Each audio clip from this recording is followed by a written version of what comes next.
what I want to ask Todd here, who's here from Australia, what is DC's strategy? First, tell us more about DC, and also tell us how, from an outsider, how do you see India as a basket of opportunity or challenges? What is your view? Is franchisee model here to stay? If it is here to stay, what could be the best practices that, probably you can help us understand more? Or what are practices which are available here, which you think can go global?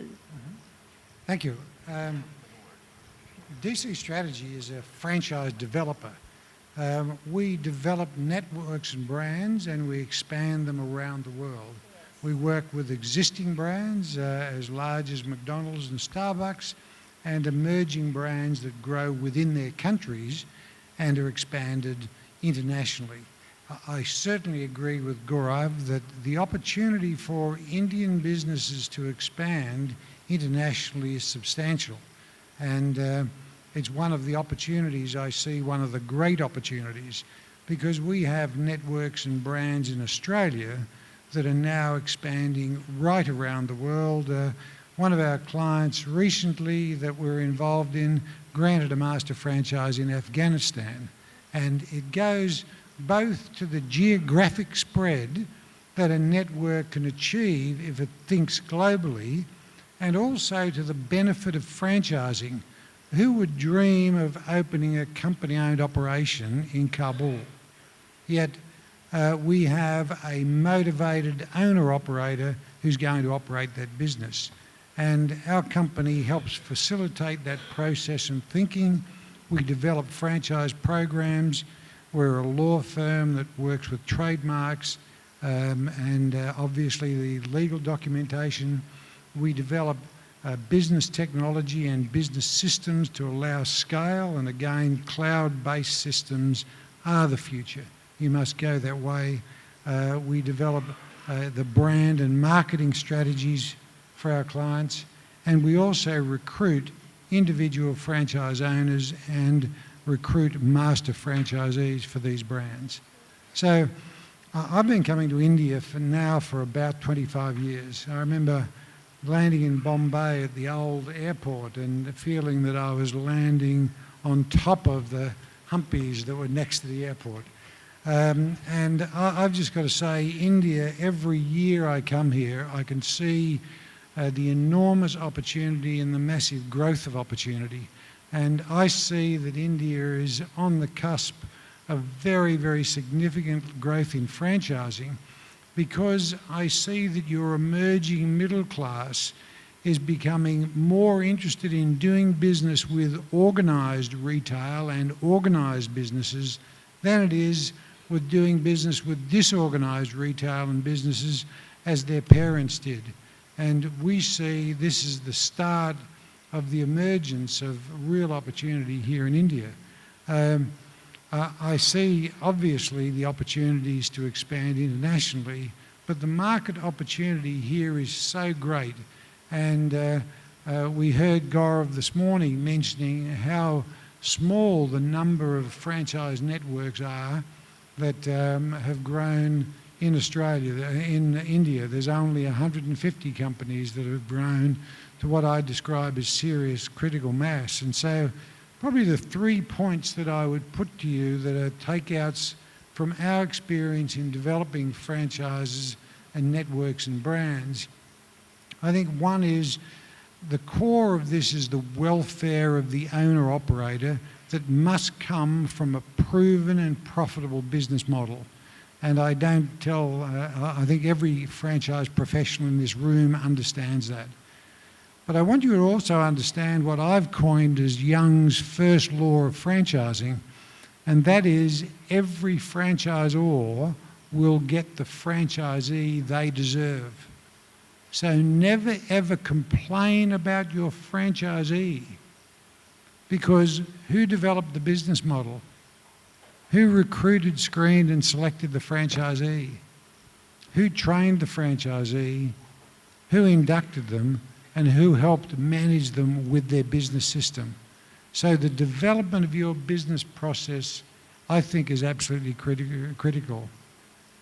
The other very, very important part is that business does not stand still.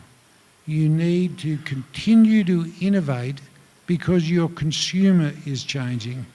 And constant innovation we see as a critical part of developing the most successful franchise programs and growing them internationally. And if I look at one of the big trends that's occurring in the world is a concept that we've coined retail attainment. And that is where retailing and entertainment are coming together to create a consumer experience. We have a client in Australia that has recently opened locations in Portugal, Johannesburg, Dubai, Hong Kong, and soon to open in Spain, China, and also in France. It's a business called Bounce. It's a trampoline arena that generates enormous cash flow and profitability by creating and grow within this market. And I believe that if they're not here in India, they will be shortly. They're generating huge cash flows and profitability because they answer a need that's growing in the consumer marketplace. So India has some wonderful opportunities ahead of it. Well, that's a good news. Thank you so much, Todd. What I was remembering again while you were talking is the need of having a flexible franchisee model.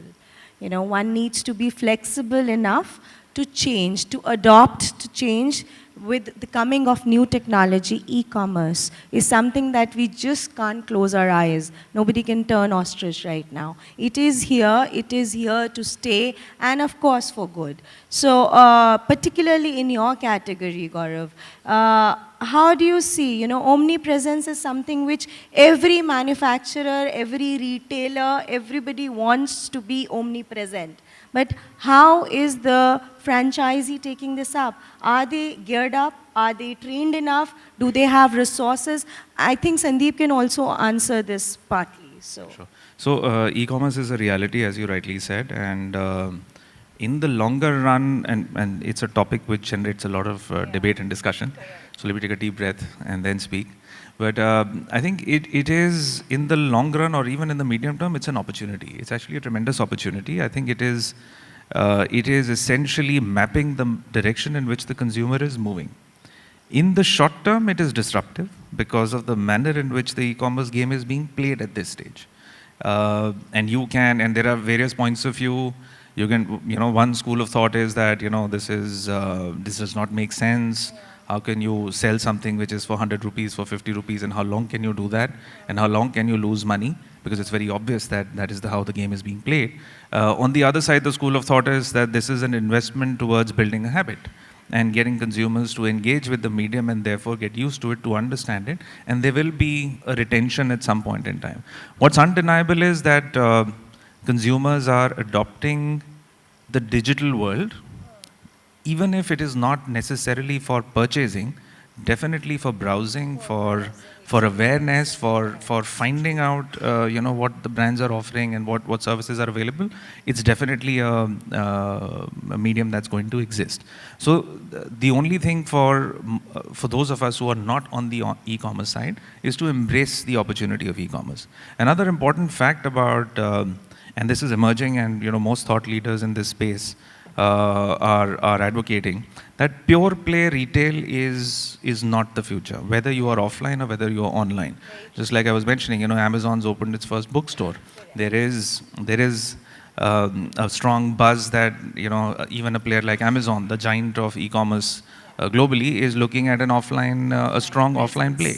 So this is an opportunity.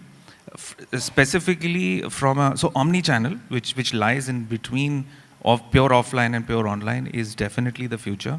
It's a buzzword right now, a lot of people talk about it. Frankly, we are still trying to figure out how that works, everybody. And the onus of that will be on the franchisor. This is that stage that Mr. Thadani was talking about. In a sense, what the mother was talking about, that there will come a time when bets will have to be taken, investments will have to be done, models will have to be rejigged and recreated.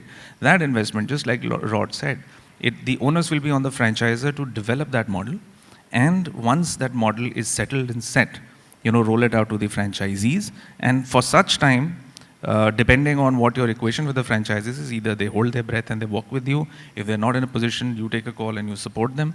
But every organization on the offline space is actually working very hard to figure out what is this omni-channel entity that I could create. So for example, for Raymond, 380 towns, 1,000 plus stores is actually a fantastic omni-channel opportunity. Correct. The level of penetration, if you could mix that with digital capabilities of being able to use your every single location as not just a point where a consumer has to walk in, but a dispensing point for that immediate catchment, you suddenly change the game. But it's not easy. Technology, investment, processes need to change. A lot of back-end work needs to be done. But I think it's exciting, and I think it's a positive. Fantastic. Gaurav, I could absolutely agree with you there. I think that the internet offers the retailer a great opportunity.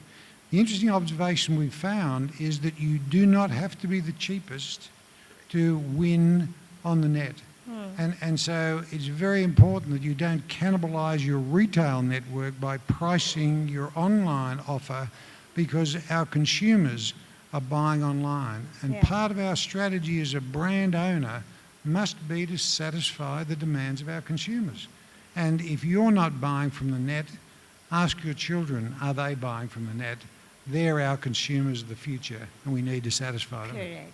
I think fast delivery and safe delivery is what the consumer is looking at. So how VLCC is looking at, very briefly, because I'm running out of time. So maybe in a minute, in few seconds, sure. if you could. Well, I agree with Gaurav when he says that, this whole e-commerce space is disruptive, but it's also an opportunity in the long term. And in any case, if you look at what's happened in the past when the cell phone was invented, and it's turned out to be something that has got a lot of convergence happening on that one instrument, including data, purchase, consumer behavior, and so on.